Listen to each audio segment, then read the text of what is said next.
Hello my friends, and welcome to the Jagged Alliance 3 Optimal Start Guide. This is kind of like a getting started guide to Jagged Alliance 3, and I'm going to cover the best possible, I think, way to start this game if you're having trouble with it. As in, if you're finding the game difficult, especially the beginning, and honestly the beginning is probably the hardest part of the game, then this should help you out. So we'll go ahead and start a new game. I'm going to put it on Mission Impossible just to show that this works on any difficulty.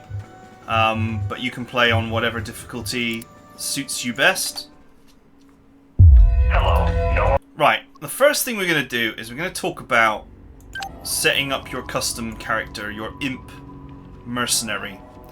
Because when I started my blind play, I went in with a lot of preconceptions from Jagged Alliance 2 about what was going to be good and what was going to be bad. And Jagged Alliance 3 is a very different game from Jagged Alliance 2, so things are going to be a bit different. So we're going to skip the test, and then let's give us an opportunity to talk about stats while we're also setting this character up. Okay, so what would you say is the least important stat in Jagged Alliance 2? Probably leadership, right? Only used for training militia in Jagged Alliance 2, and you can train militia very quickly even if your leadership is terrible. It doesn't cost any more or less or anything like that. Anyway, the most important stat for your imp character is literally leadership. The reason why is twofold. One, it has a very powerful effect on travel time. In Jagged Alliance 2, travel time was affected by agility, but in this, it's affected by leadership. And there's no mercenary with good leadership all the way up until Raider, who you're not going to be able to afford for a long time, and is a deeply mediocre mercenary in pretty much every metric you can think of. In fact, the only good leader that's actually a competent merc is arguably Len.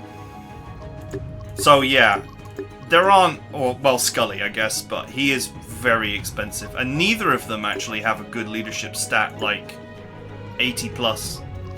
So not only does leadership have a huge effect on travel time, which is gonna really affect how much value you get out of your mercenaries, but there are no mercenaries in the game that possess good leadership other than Raider. It's Raider or go home. So having a solid leader from the very beginning is pretty critical. The next stat is wisdom, largely because it can't be trained. With high leadership and high wisdom, your main character, your imp mercenary, will be able to train other characters in their deficit skills very quickly. But largely we're taking wisdom not just because we're going to train people, but there's also a lot of wisdom checks out there, and the skill itself cannot be trained, so you will never, at least not easily, be able to improve wisdom. Next is agility. I would say that agility is probably the most critical stat after wisdom and leadership, because it determines how many action points you get, and action points are obviously the currency that you spend to make people dead. They're also super useful for helping you to sneak around, although sneaking is not too difficult. We'll talk more about that later. Next, this will probably surprise people, dexterity. Not marksmanship. Bizarrely, so marksmanship determines your chance to hit with a rifle, base chance to hit.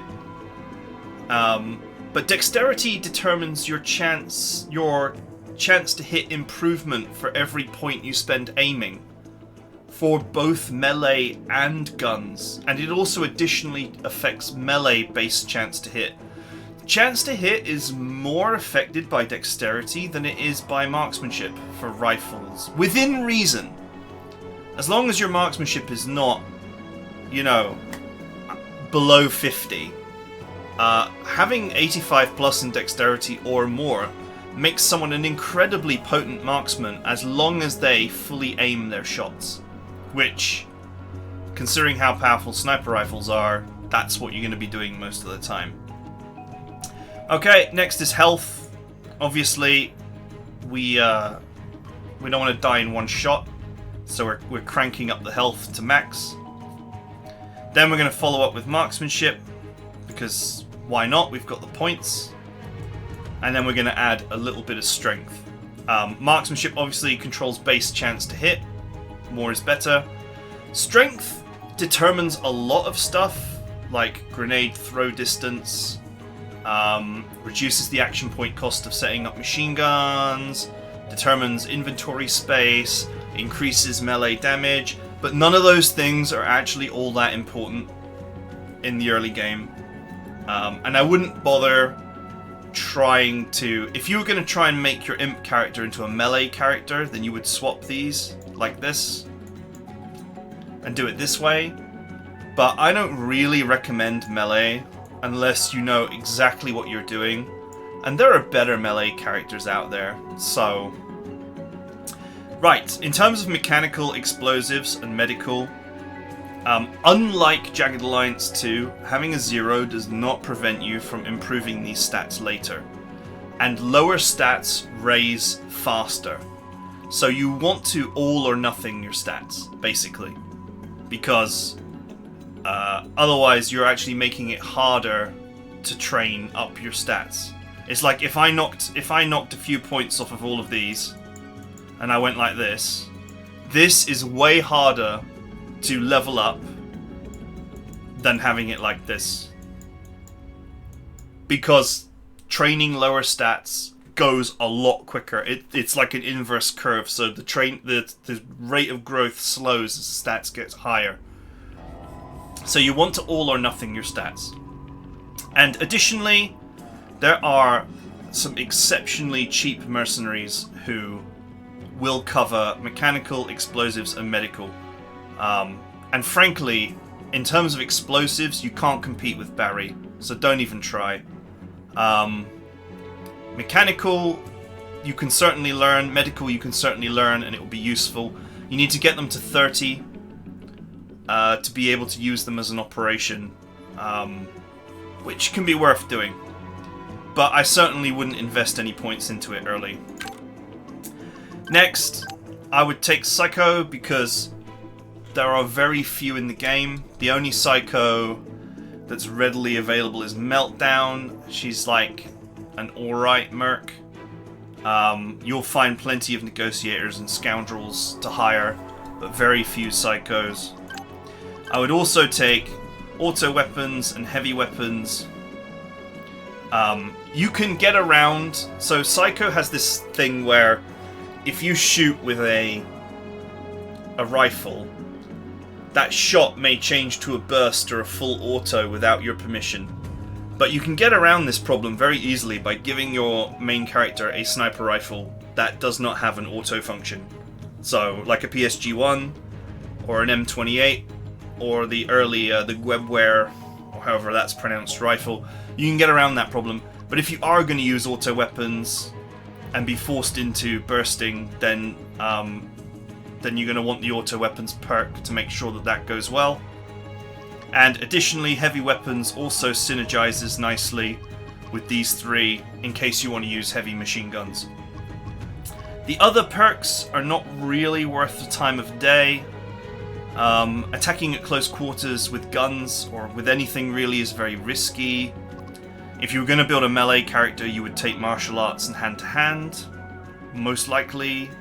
There's some argument to be had for taking hand-to-hand and CQC. You can hire better mercenaries to fix stuff, so there's no point in doing that with your main character. Night vision goggles works instead of night ops. You do not need the stealthy perk to be stealthy. It really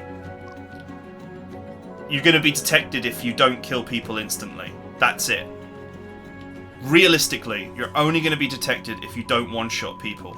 So a stealthy character is actually the most lethal character, not the most stealthy character, which is bizarre, but that it is how it is.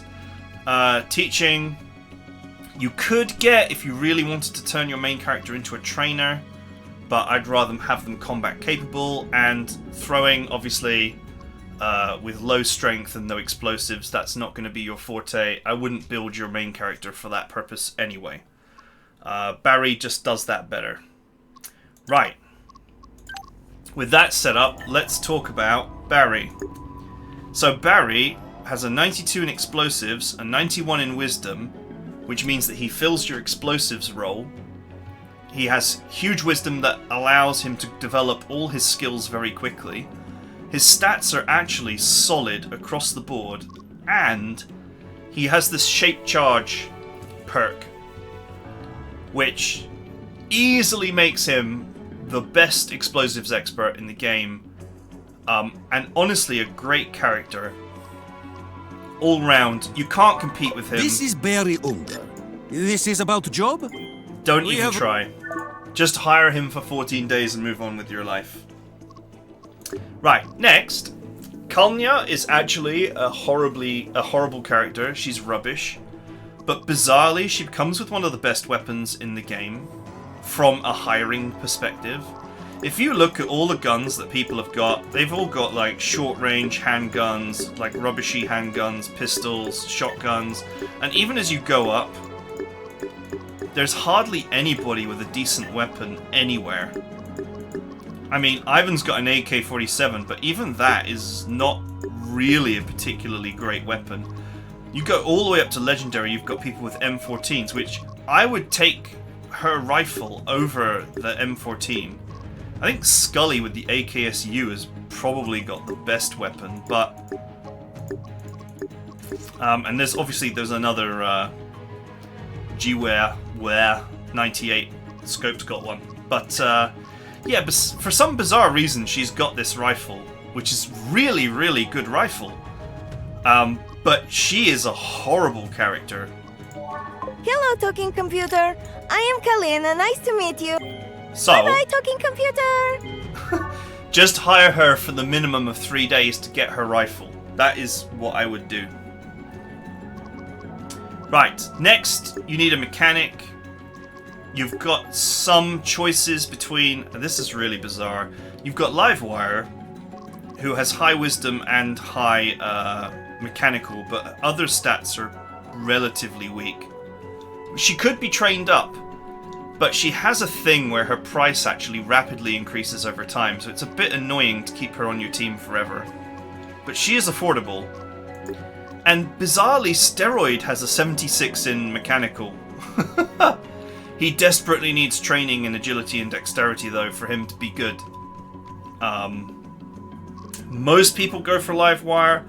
I would go for Livewire early.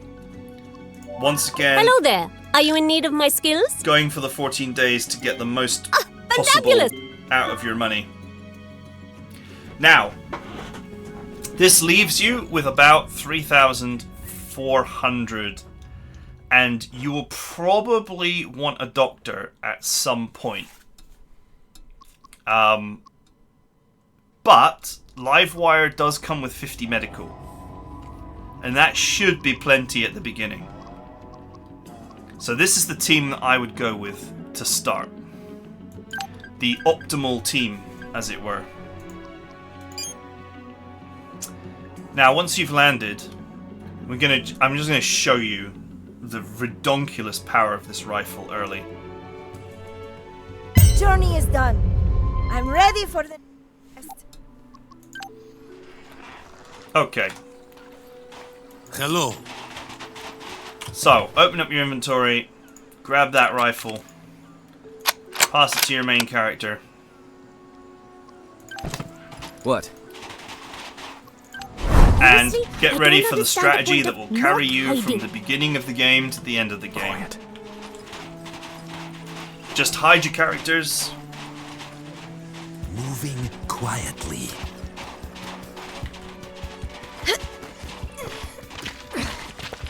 and start picking off enemies. Going. There is a villain here.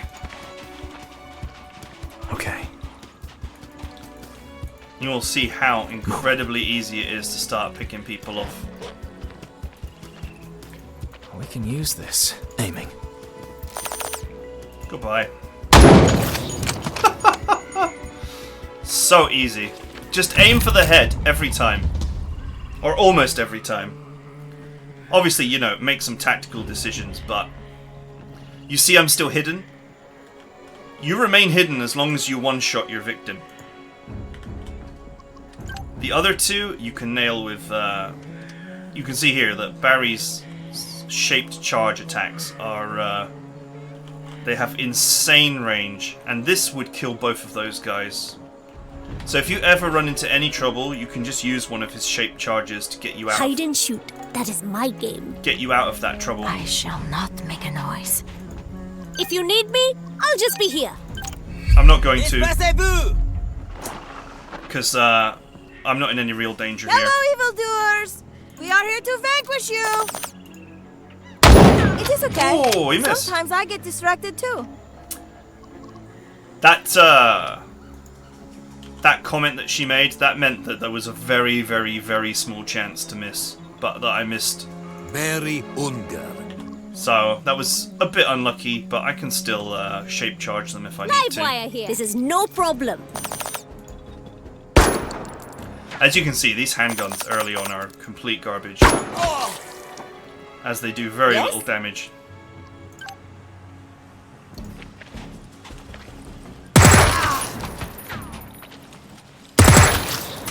But if you have to use a shape charge early, so be it. You fight just like my sister, only less Hungarian.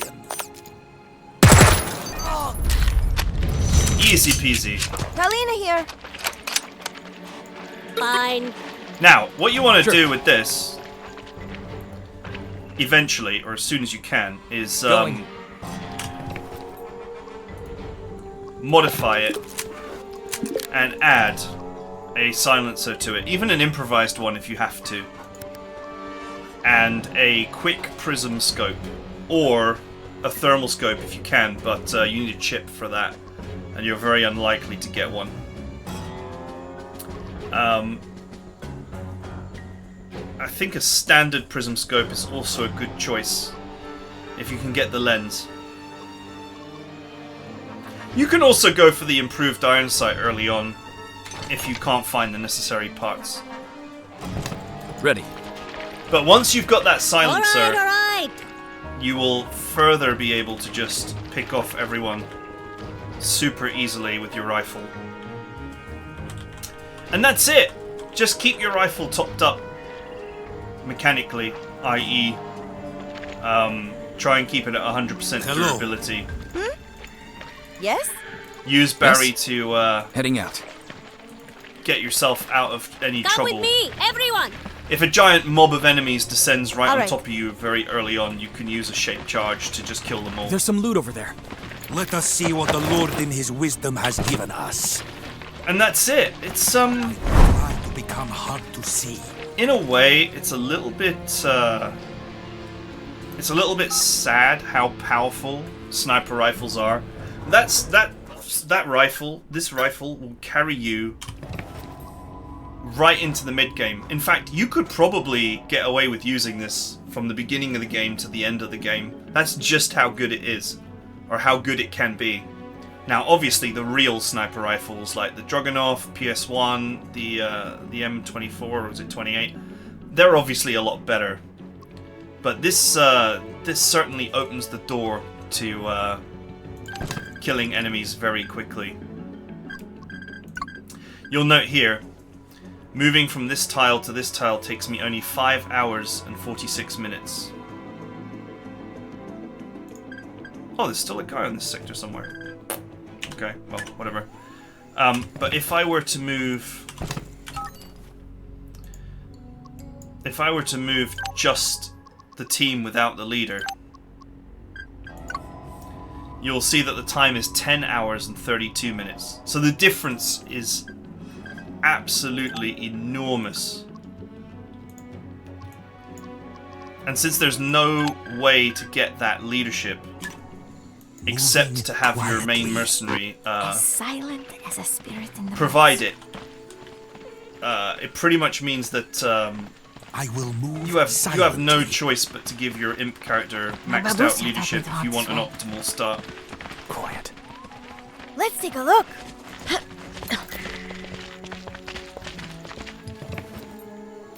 They cannot I hit don't what they remember there cannot being see. any more than those 3 goons in Okay. this first map, but that's okay.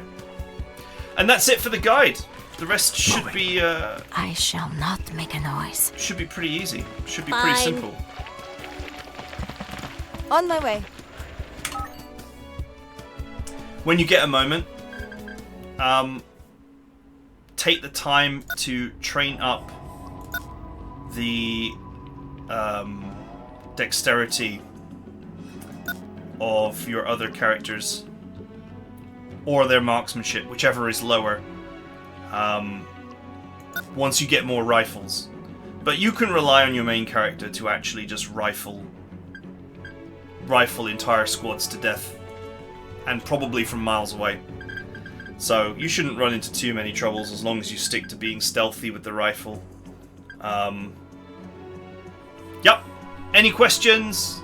Anything I missed? If you feel like there's a more optimal way to begin your game, please let me know in the comments. I'd love to hear your little tips and advices, advisements, whatever you want to call them.